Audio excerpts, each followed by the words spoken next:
So what's up guys, I am BlackOpsAmazing, welcome back to another video where today we are back with a Zombies Q&A, the series where I take your questions from the comment section below to do with the zombie storyline, Easter eggs, and I answer them. As always, if you enjoyed today's video, you know what to do, drop a like rating, make sure you are subscribed to stay up to date with the latest content on the channel, but let's get into it, here we go, and enjoy. So the first question of the day from Empire Games says, "Hey BOA, the director in the trailer of Call of the Dead talks to an interviewer about what happened at the scene and how the zombies came to life, but the zombies capture him and later kill him. So how is he giving an interview?" So if we take a look at the end cutscene, I guess that's what you could call it for Call of the Dead. Years ago I did research for a World War II movie. I came across some old Nazi documents. I couldn't believe what I was reading. Element 115, necromancers, raising the dead, real creepy stuff. We're completely surrounded! Come on! The coolest thing? Some of that crazy shit happened right here. As you could hear, George said, "Years ago I did research for a World War II movie. I came across some old Nazi documents. They mentioned Element 115, necromancers, raising the dead, Group 935, and the coolest thing is, some of that crazy shit happened right here." So clearly, wherever he's giving this interview, he is in a location where Group 935, Element 115, The Undead, all of that stuff was involved, so more than likely, he's still at Call of the Dead. Possibly you're thinking it's somewhere else because at the beginning he says, "Years ago I did research," but we do know before George travelled to Call of the Dead in Siberia, years before coming here, in order to direct his next movie, of course he had to do research, and whilst doing that research, he discovered all of these things to do with Group 935. He found their documents and within there, he read everything that they were up to, and that was one of his main reasons as to why he came here. It wasn't just to film his next zombie movie, but he also travelled to Siberia because he knew this was a location of Group 935's work. So there we go, it seems like this interview is still happening in Call of the Dead, it's just some time before he got turned into a zombie himself. The next question from Camden says, "Is there any more information about Bus Route B on Transit? Could they include it as an Easter egg for the Zombies Chronicles 2 remake?" So since the last time I answered a question on this, there has been some more information that I haven't covered before. I'm pretty sure every single one of you watching this video would have heard of Bus Route B by now.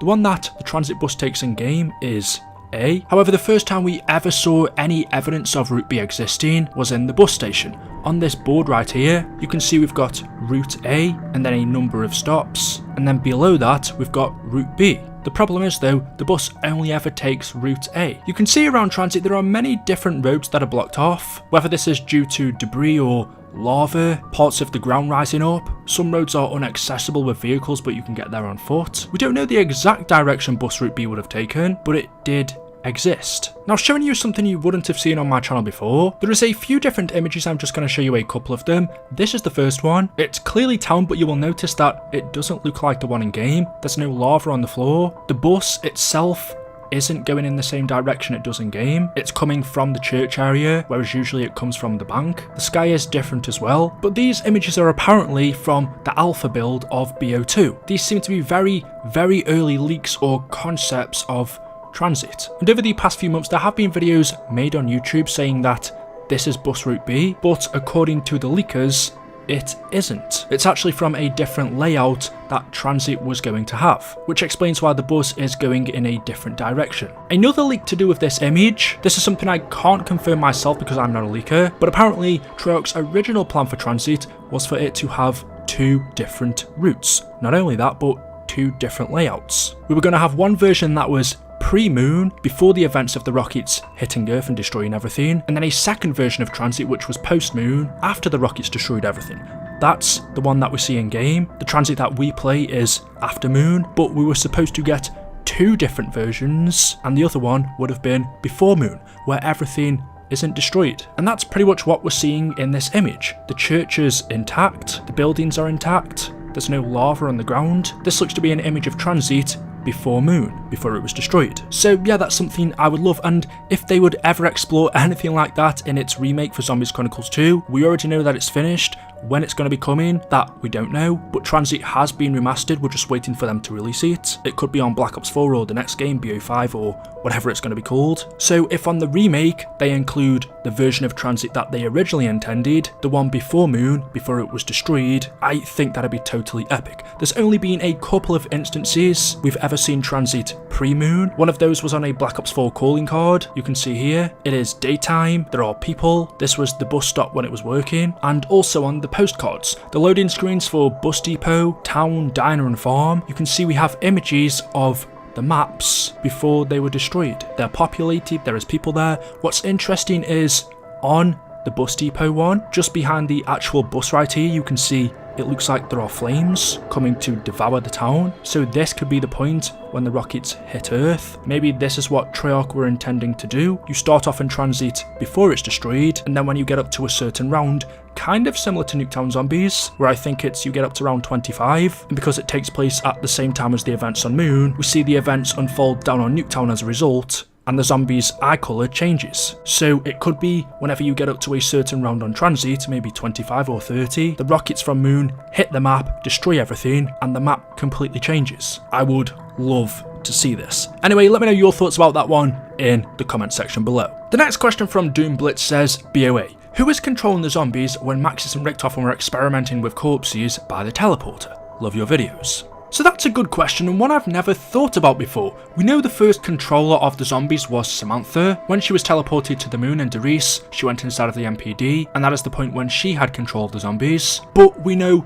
before that event happened, zombies existed. Group 935, Maxis and Richtofen were working on creating an undead army for Germany. The zombies were up and running, I guess you could say. So the big question is, who was controlling the zombies before Derice, before Samantha took control? If we take a listen to one of the radios in Derice, we can hear Maxis during his zombie act. So from the sounds of it, there wasn't a controller. We can hear Maxis in this radio attempting to give the zombie orders. He's telling it to stand up and walk forward.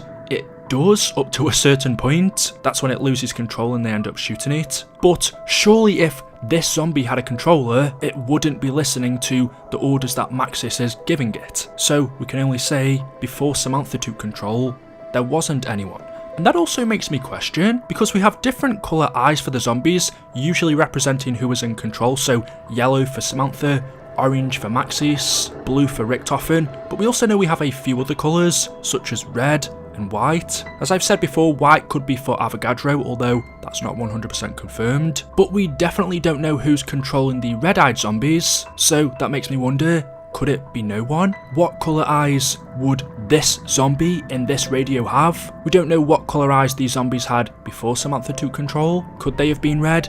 Maybe they didn't have glowing eyes? If we take a look in Kino der Toten, there are pods that you can find around the map with zombies stuffed inside. We know that Kino was Group 935's main facility where they were creating the undead, and we can see on the Black Ops 3 version, the zombies in these pods have yellow eyes. But then again, on the Black Ops version, the original, the zombies didn't have glowing eyes. We know the only other instance of the zombies' eyes not glowing up is in Tranzit, or the BO2 maps when you use an EMP grenade, but getting back to your original question, who was controlling the first zombies, because that's exactly what these were, well, it seems like nobody was. If they were able to take orders from Maxis or other members of Group 935, then surely there wouldn't be a higher power in control of them. So there we go. That is it, guys. That is all I have for you for today's video. As always, hopefully you have enjoyed. If you have, you know what to do. Drop a like rating. Make sure you are subscribed to stay up to date with the latest content on the channel. Leave any questions you have in the comment section below. And as always, I will see you